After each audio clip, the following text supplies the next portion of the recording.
What if I'm being real here? Okay. What if I told you TJD and Draymond Green, that combo, it's changed my outlook on what this team can do. And I want to be careful here, Steiny. I'm not afraid of the Lakers like I had been. Something has manifested, and I will say this to you all. I hate that Kuminga's not a part of it, because when he does come back, then you got to be like, well, you got to walk on eggshells around him. No, none of that. You know what I mean? But they're flowing right now, man. They are. Let's see what happens. I'll tell you what. Let's see what happens tonight. Okay.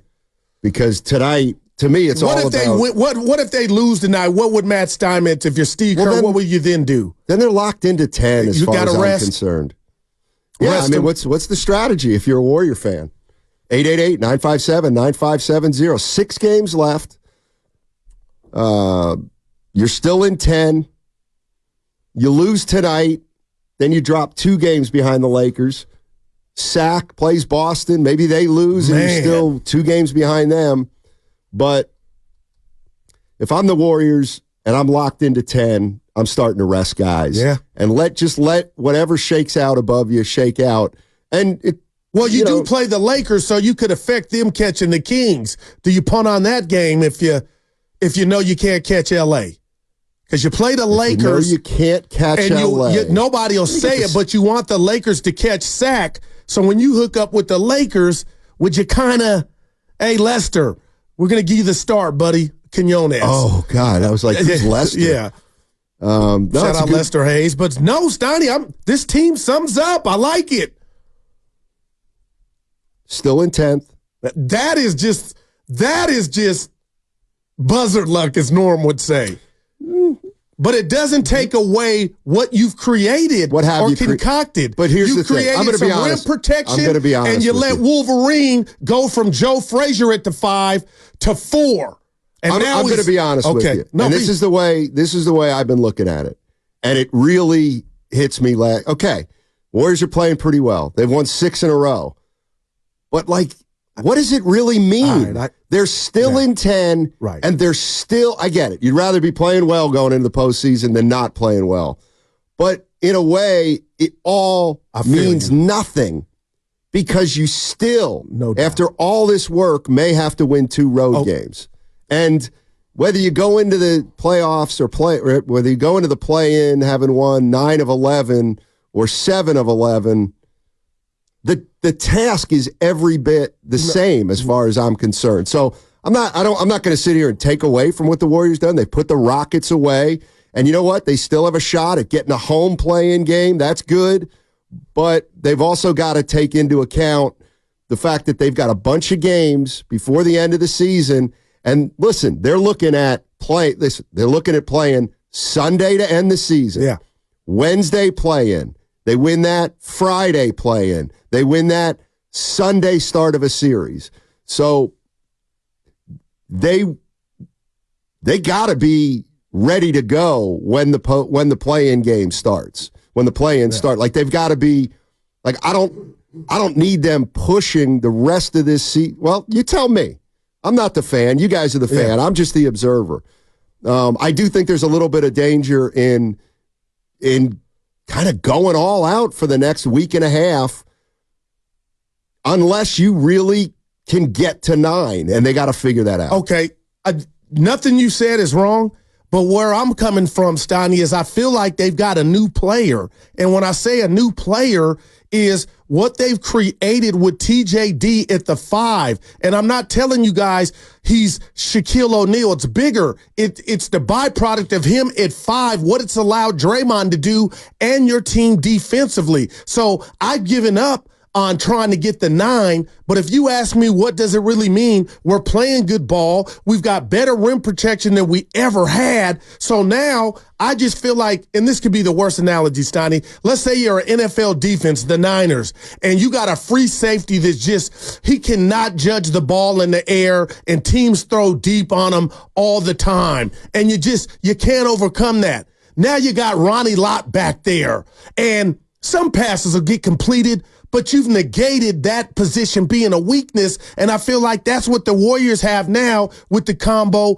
of Dre and TJD, which they didn't have 2 weeks ago. So remember, I was on the mat like, oh, Steiny, this is going to be one and done. That's new. But now I'm up. So now you're up. Yeah, I'm feeling good. And you'll be on the mat on Friday. And I'm feeling good that this team could still be 10th. Good. But now what you said is the end-all, be-all. Let it all just play out in front of you. But this look, we don't know where Spadoni's at. This looks like the Lakers are going to catch sack.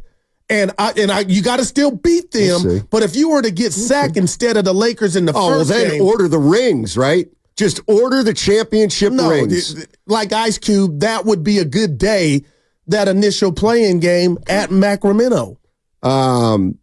Please help me here. Bee's Knees on the YouTube chat. Steiny, admit it. This means everything for the offseason. Bee's Knees, admit it. This means nothing for the offseason until and unless they have some kind of success in the play-in or the playoffs. If the Warriors win their next 6 games and end 48-34, but still stub their toe in the play-in game, I don't think this matters. Do you guys, Warrior fans? I still think it's going to come down to how far do they actually go. And I'm just not sure, Bee's Knees, that an end of the season run from 10 that still lands you at 9 or 10 and still ends up with getting eliminated in the play-in game. I don't think that impacts the offseason. All right, let's put a big rat on the table. Yeah. They've gotten hot since one player's been missing. Does this mean anything? You don't want to go down that road. It's the only, we go down the tough road, Steiny. Toyota Tundra. Adrian Gutierrez, Steinmetz, I disagree. Okay, so, this is great, and I'm dead serious. So what they're doing now, it help me here, Adrian. It sounds to me like you're saying what they're doing now, independent of the play-in and the postseason, what's happening now leads you down a path to think maybe there won't be big changes. And, that's what it sounds like. Can I add the Draymond suspension to that, too? What do you mean? Like, if he wasn't gone. Well, he was. He was gone. But I'm saying moving forward, if you kind of take that off the table, fine. What are you now? I have that thought. I'm not saying that's going to be which way they go. Well, you tell me. They win 5 of their last 6 coming in. I don't care whether they end up 9 or 10, but they don't get into the playoffs. You really think the last 3 or 4 weeks changes everything? No, I don't. I'm just focused on Kuminga not being around and the team staying afloat. And it's no shade at him. Maybe he's why they're staying afloat. And I wonder how far that will go. Let me just ask you this. Do you think it means something the way they're playing? They're playing this team. I'll be honest. Go ahead. I'm listening. Do you think they found something without Kuminga? I don't know. I'm not sure. All right. No. Let me check. No, yeah, they have. They have. But how good is it and how sustainable is it? Right. And yes, they've won 6 in a row, 5 without Kuminga. So, I mean, is that all it takes? Like, are we saying that? I hear you. Is that all it takes? 6-game winning streak without Kuminga? Like, what do you mean? I don't understand that it means everything for the offseason. Like, I want to be careful. I'm not saying everything. Now everybody's open to trading Kuminga? Like, is that black and white like that? Or what? I'm curious because to me, I'm not being Matt Steinmetz. I'm being Joe Lacob. And to me, the only thing at this point that could change the big picture, whatever it is, is if the Warriors get into the playoffs and win a series. Right. If they get into the postseason and get beat by a number 1 or number 2 seed in 5 games, does that really change the offseason outlook? That's all I'm asking. No, and I'm with you. You know what? Let me tell you what I'm sick of. Not 510, because it seems like you're sick of something. I'm sick of listening to Steiny's pessimism. It's not pessimism. I'm asking you a question. I just saw 4 things in the text line that says what's happening right now changes the big picture. Does it really? I don't think it does. The big picture to me doesn't change until and unless they make a postseason run. Winning 8 of 11 or 10 of 13 down the stretch and still not being able to get over the play-in hump, I don't. Well, let's be real. I don't think that does it. Does it? Yeah, I'm going to say I don't know, but I would also tell the 510 they made the organization already got their mind made up that this don't mean diddly squat.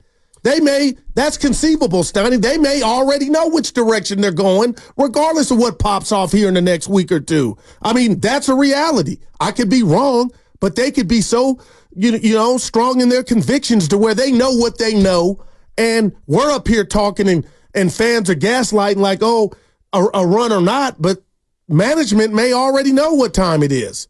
Well, they may think they know, but I'll play. It could change? Yeah, if they win 2 rounds, then what? I mean, I am open to they lose in the play. I think there's a big difference between losing in the play-in and making a run. Huge. Like to me, that's all that matters. Right. That's all that matters. When we want to talk about what may or may not happen in the summer, what has just happened over the last 6 games, I would say, means very little. What happens in the next 6 to 8 to 15 is all that matters.